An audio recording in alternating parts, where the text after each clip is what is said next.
माँ गलती करने पर समझाती है, आपकी तरह ढिंढोरा नहीं पीटती है। दोपहर में राशि खाने की तैयारी के सास गायत्री जी को बुलाने गई। देखा गायत्री जी फोन पर बेटी से बातें कर रही थी। आज भी दाल में नमक फीका है और आटा भी अच्छे से नहीं लगा है। राशि सोचने लगी, मम्मी जी ये बात तो मुझे भी बता सकती थी। राशि की अभी शादी हुई थी, सो उसे ससुराल में सबके टेस्ट के बारे में पता नहीं था, तो हर काम में गलती हो ही जाती थी। ऐसे भी एक परिवार से दूसरे परिवार में जाने के बाद कोई भी तुरंत वहाँ के तौर तरीके अपना नहीं पाता। राशि से गलतियाँ मायके में भी होती थीं, पर माँ आकर समझा देती थी। पर गायत्री जी उसकी गलतियाँ सारे घर वालों को सुनाकर ही दम लेती थी। राशि बहुत ध्यान से काम करती, फिर भी कुछ ना कुछ छूट जाता।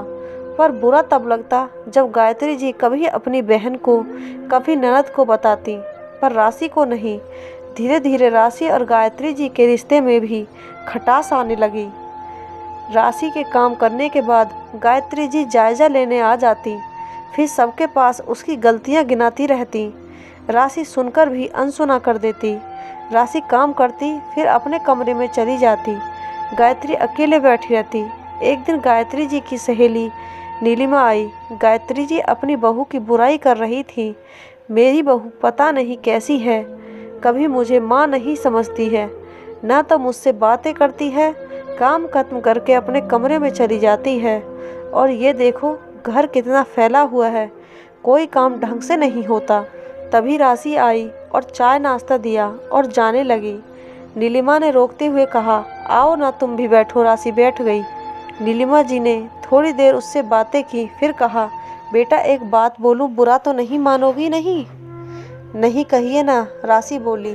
नीलिमा बोली, आंसू और तेरे पापा जी तो सुबह में ही ऑफिस चले जाते हैं। तुम दोनों सास बहू साथ रहोगी तो किसी को अकेलापन नहीं लगेगा। सास भी तो माँ जैसी होती है ना। माफ़ कीजिए आंटी जी, राशि बोली। माँ जैसी होना और माँ होना दोनों में अंतर होता है। गलतियाँ तो पहले भी होती थीं, पर माँ समझाती थी, पर यहाँ मम्मी जी ढिंढोरा पीट देती हैं। गायत्री जी गुस्से से बोली, मैंने किसे कहा? राशि बोली, मुझे छोड़कर सभी को जब मेरी गलती तो मुझे कहिए न सुधारने को। गायत्री जी का तो चेहरे का रंग ही उड़ गया था। नीलिमा बोली, तुम बहू की शिकायतें दूसरों से करोगी तो क्या मिलेगा? उसे समझाओ ना कर पाए तो मदद कर दो। तुझे और राशि को साथ रहना है। गायत्री बोली, सच कहती हो, बहू को नीचा दिखाने के चक्कर में मैं भूल गई कि वो बेटी जैसी है।